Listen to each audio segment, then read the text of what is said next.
Cadê a alegria da plateia do Cyber Conecta? Vamos ficar de pé, colocar nossa energia lá no alto para nós começarmos essa primeira edição em grande estilo! Palmas para essa plateia linda que está participando dessa primeira edição do nosso programa Cyber Conecta. E no ritmo dessa música, não, DJ, continua. Todo mundo dançando no ritmo dessa música. Não sou dançarina, mas vamos vibrar juntos. Vamos vibrar juntos. Isso, solta o som, DJ, mais alto, mais vibração, mais alegria. Bora! Quem tá perto? Vamos! Foi! Uhul! É isso aí, maravilha! Primeira edição do Cyber Conecta! É uma honra ter vocês aqui conosco. Podem ficar à vontade. O Cyber Conecta é para nós que nos importamos com a informação segura e de qualidade. Essa é a missão do Portal Cyber. Cadê as mulheres que estão... Não pode ter vergonha. Cadê as mulheres que estão aí na menopausa? Por favor. Mais alegria.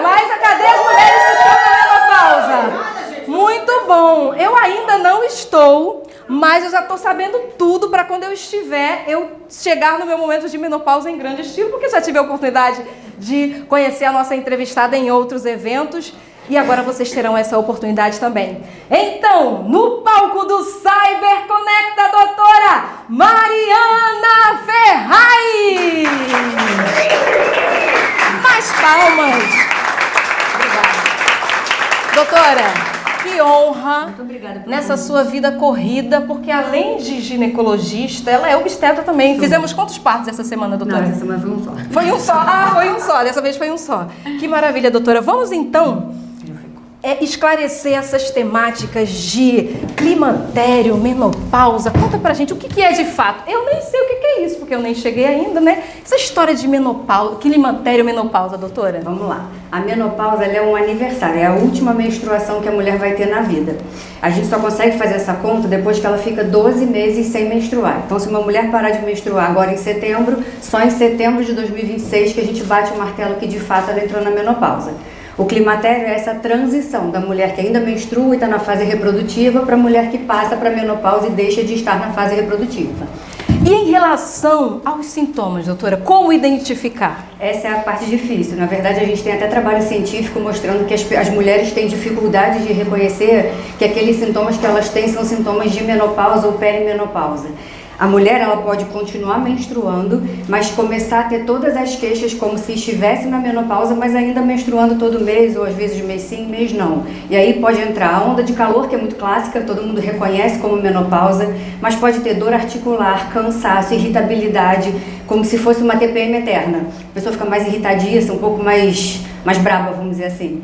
Pode ter ressecamento vaginal, queda de libido, enfim, praticamente todas as queixas que a mulher pode ter na menopausa, mas ainda menstruar de vez em quando, ou todo mês ainda.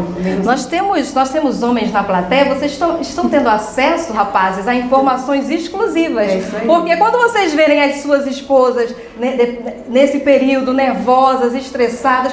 Tem motivo. Sim, o que a senhora recomenda, doutora? Os homens, o que eles têm que fazer quando identificar esse comportamento em suas esposas? Muita paciência. Só isso, paciência? Não, na verdade, assim, as mulheres precisam de ajuda, né? Porque as mulheres, quando elas estão medicadas ou assistidas, elas não ficam tão sintomáticas. O problema é elas reconhecerem que aquilo que elas estão sentindo é já alteração hormonal para caminhar para a menopausa.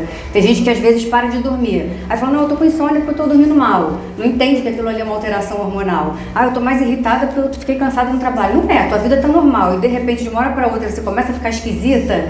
E é muito uma frase da menopausa. Eu não me reconheço mais. As mulheres se olham no espelho e elas não se reconhecem, porque essa bagunça de hormônio faz um curto-circuito mesmo, né? As mulheres ficam muito sintomáticas de uma forma geral. Como nós podemos lidar com ela sem ser dessa forma tão dolorosa? Porque Tem casos, tem mulheres que chegam a entrar em depressão, a não se conhecer, a poder ter depressão. As mulheres que já tiveram uma história de depressão, elas têm uma chance maior de ficarem deprimidas na menopausa. É muito da gente preparar, porque a menopausa, ela é uma fase da vida, ela não é uma doença. A mulher, por estar na menopausa, ela tem um risco maior de infarto, de AVC, de diabetes, de hipertensão, de demência, de Alzheimer. São várias complicações que podem acontecer só por ela estar na menopausa. Então, se a mulher já entra nessa fase de uma forma muito ruim, sedentária, com hábitos de vida muito ruins, consumindo muito álcool, cigarro, a chance dela encarar essa fase de uma forma boa é muito pequena, porque aí vai virar aquele furacão mesmo, que já está ruim, você já está dando um processo ruim, e vem a alteração toda de hormônio, é muito difícil de conseguir lidar. A senhora falou aí a questão do álcool, mas e a mulher boêmia? Como que ela vai lidar com isso? Ela vai parar de beber? Tudo não terás. Vocês gostaram da pergunta que eu fiz, né? Cadê as boêmias? Gostaram, assim, né? É triste, mas a realidade é que não existe dose segura de álcool para a gente consumir. Então, assim, o consumo de álcool é um fator de risco, por exemplo, para câncer de mama, que as mulheres não falam. Todo mundo morre de medo de reposição hormonal, mas não tem medo dos hábitos de vida, que na verdade estão intimamente associados ao risco de câncer de mama. Então, infelizmente, não tem solução boa para esse problema da boêmia. Olha, as boêmias querem uma solução, doutora. Infelizmente não tem. Diminuir, na fase da menopausa, então diminuir. É um consumo moderado, né?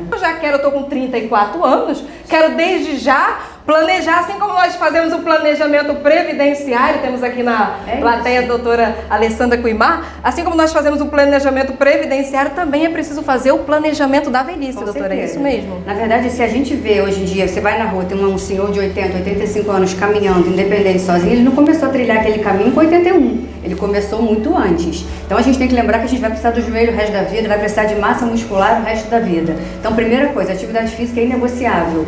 Faz gostando, faz sem gostar, não tem para onde correr. A menopausa, a mulher já nos anos que antecedem a menopausa, ela perde 200 gramas de massa muscular por ano e ganha 500 gramas de gordura em torno. Então, mesmo que você mantenha os seus mesmos hábitos, sua atividade física, sua dieta, você vai perder massa muscular e vai ganhar gordura. Por isso que a mulher na menopausa, ela fica com aquele padrão de corpo, ela fala, eu tenho uma barriga que eu nunca tive na minha vida. É a queixa clássica da menopausa. Eu tô nesse período antes, então, doutora.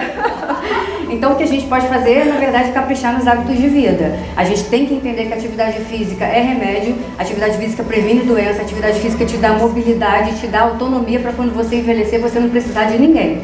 É isso, é basicamente isso. Se a gente fizer uma dieta saudável e atividade física, a gente já consegue resolver metade do problema. Vamos ver como é que estão os hábitos de vida aqui da plateia? Quem aqui, homens e mulheres, quem aqui está com a sua atividade física em dia? Doutora, Tá bom. como é que tá bom o percentual? Tá ótimo. E a alimentação, não vale mentir, hein? Quem aqui está com a sua alimentação levemente, vou nem dizer levemente equilibrada? Levemente. Está levemente, Paulo? Não tá levemente equilibrada? Doutora, os homens, o que a senhora também recomenda? Porque os homens podem achar, então esse negócio de menopausa é só para mulher, eu vou beber, não vou treinar, tanto faz. O que a senhora recomenda para os homens também? Nós temos bastante homens aqui na nossa plateia. Na verdade, assim, os hábitos de vida, eles são para todos, né? Porque o homem infarta muito mais do que a mulher, o homem tem muito mais evento cardiovascular. Que a gente fala... Vamos repetir isso, doutora? Porque eu acho que os homens podem, ainda mais que os homens, eles não... Quem cuida dos homens? As esposas. E no caso, quando não tem esposa, quem é que vai cuidar deles? E é importante a gente ressaltar o autocuidado também para os homens, não é mesmo? A única diferença é que normalmente os homens, eles pagam pelos hábitos de vida que eles têm. Então o homem infarta, tem um AVC muito pelo hábito de vida, por ser sedentário, por estar obeso, né, por consumir alimentos que não são bacanas. A mulher, só por estar na menopausa, ela já aumenta esse risco. Então, assim, o que eu penso é que num casal a gente tem que conversar e falar a mesma língua. Não adianta um querer comer coxinha, McDonald's todo dia e o outro querer ir pra academia 6 vezes na semana. Vocês não vão conversar. Eu acho que achar um meio termo para todo mundo é o ideal, né? É o ideal de vida saudável, na verdade. Mas, doutora, todos nós vivemos vou buscar desculpa agora. Temos uma vida corrida, trabalho, negócios, filhos.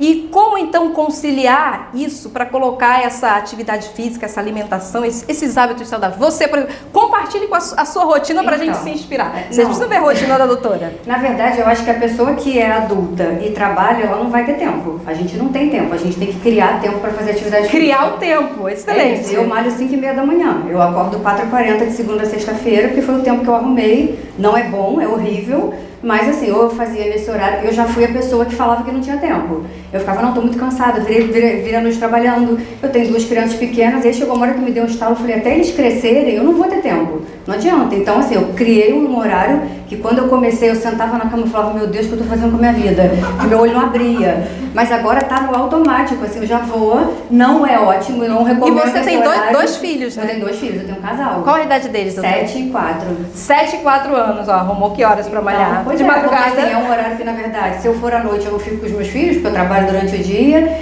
Então, para não comprometer a dinâmica lá de casa, foi o horário que eu arrumei. E é isso. Se daqui a pouco a dinâmica da minha casa mudar, meus horários de trabalho mudarem, eu repenso esse horário e vou para um horário mais confortável, né?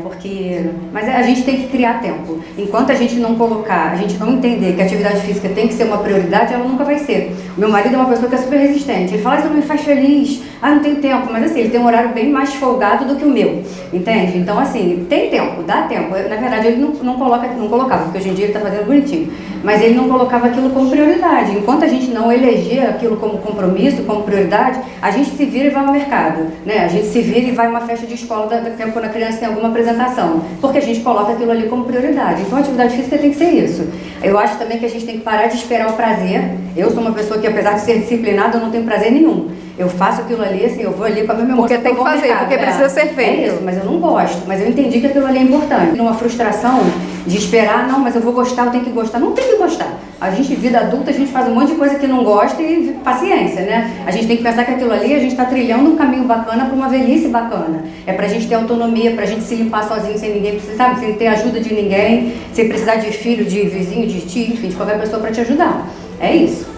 Doutora, excelente. Sempre que eu tenho a oportunidade de conversar com você, eu sinto que eu estou já adiantando algumas etapas, sim, né? Com certeza. Tendo acesso a essas informações, porque muitas vezes nós, na maioria das vezes, eu me coloco nessa situação também, nós priorizamos tudo e nos deixamos em último lugar. Sim. Quem de vez em quando faz isso? Prioriza tudo e se deixa em último lugar. Doutora? Todo mundo, né? Aquela mensagem final para que, de fato, quem se deixa em último lugar comece a virar o jogo.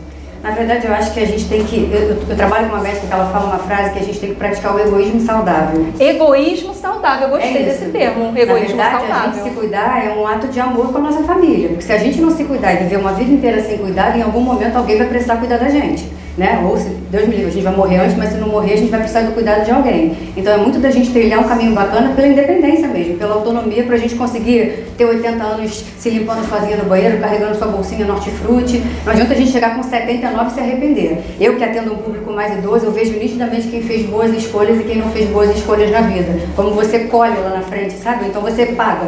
Porque eu tenho paciente de quase 80 anos que joga vôlei e tenho paciente de 60 que fica com falta de ar de subir na maca. Então, assim, são as escolhas de cada um, né? Eu acho que a ideia, na verdade, é a gente não se abandonar. A rotina é complicada para todo mundo, é muito difícil, mas assim, a gente tem que entender que a gente fazer o mínimo de autocuidado é um cuidado com a nossa família também, né?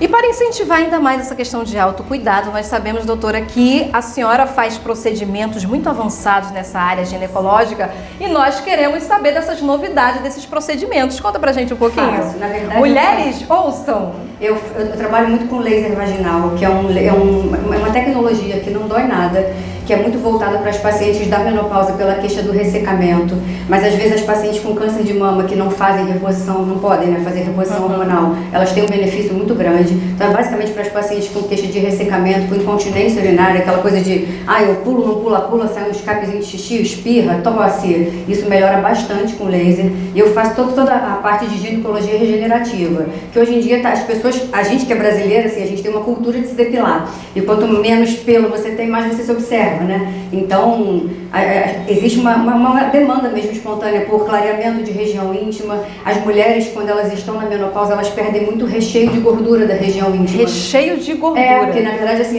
fica como se não tivesse preenchido mesmo. E às vezes incomoda para botar uma roupa apertada, incomoda para fazer uma aula de spinning. Então a gente consegue devolver o volume para essa região. Tem muita coisa legal, muita coisa bacana. Doutora, foi incrível. A mulherada gostou aí de ter acesso a essas informações modernas na área da ginecologia, doutora. Obrigada. Sempre um prazer. Espero você em todos os palcos do Cyber Conecta. Palmas para a doutora Mariana Ferraz.